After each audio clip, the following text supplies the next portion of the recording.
رسول کریم صلی اللہ علیہ وسلم نے فرمایا کہ میں نے دیکھا کہ خواب میں مسواک کر رہا ہوں تو میرے پاس دو آدمی آئے، ایک ان میں سے دوسرے سے بڑا تھا، تو میں نے چھوٹے کو مسواک دے دی، پھر مجھ سے کہا گیا کہ بڑے کو دو، تب میں نے ان میں سے بڑے کو دی۔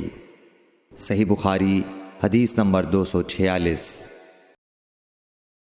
رسول اللہ صلی اللہ علیہ وسلم نے فرمایا کہ جب تم اپنے بستر پر لیٹنے آؤ تو اس طرح وضو کرو جس طرح نماز کے لیے کرتے ہو، پھر داہنی کروٹ پر لیٹ کر یوں کہو: اے اللہ، میں نے اپنا چہرہ تیری طرف جھکا دیا، اپنا معاملہ تیرے ہی سپرد کر دیا، میں نے تیرے ثواب کی توقع اور تیرے عذاب کے ڈر سے تجھے ہی پشت پناہ بنا لیا، تیرے سوا کہیں پناہ اور نجات کی جگہ نہیں۔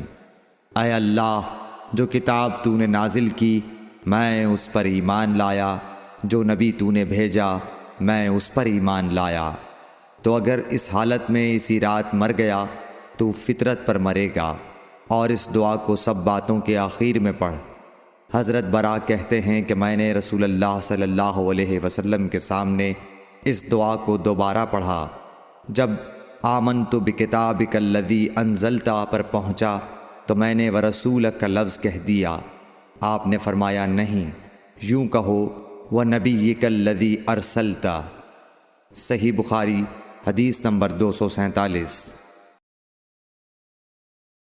نبی کریم صلی اللہ علیہ وسلم جب غسل فرماتے تو آپ پہلے اپنے دونوں ہاتھ دھوتے، پھر اسی طرح وضو کرتے جیسا نماز کے لیے آپ وضو کیا کرتے تھے، پھر پانی میں اپنی انگلیاں داخل فرماتے اور ان سے بالوں کی جڑوں کا خلال کرتے، پھر اپنے ہاتھوں سے 3 چلو سر پر ڈالتے، پھر تمام بدن پر پانی بہا لیتے۔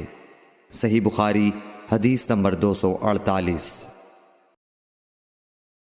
حضرت میمونہ رضی اللہ تعالی عنہا نبی کریم صلی اللہ علیہ وسلم کی زوجہ مطہرہ نے بتلایا کہ نبی کریم صلی اللہ علیہ وسلم نے نماز کے وضو کی طرح ایک مرتبہ وضو کیا، البتہ پاؤں نہیں دھوئے، پھر اپنی شرمگاہ کو دھویا اور جہاں کہیں بھی نجاست لگ گئی تھی اس کو دھویا، پھر اپنے اوپر پانی بہا لیا، پھر پہلی جگہ سے ہٹ کر اپنے دونوں پاؤں کو دھویا۔ آپ کا غسل جنابت اسی طرح ہوا کرتا تھا۔ صحیح بخاری حدیث نمبر 249۔ حضرت عائشہ رضی اللہ تعالی عنہا نے بتلایا کہ میں اور نبی کریم صلی اللہ علیہ وسلم ایک ہی برتن میں غسل کیا کرتے تھے، اس برتن کو فرق کہا جاتا تھا۔ صحیح بخاری حدیث نمبر 250۔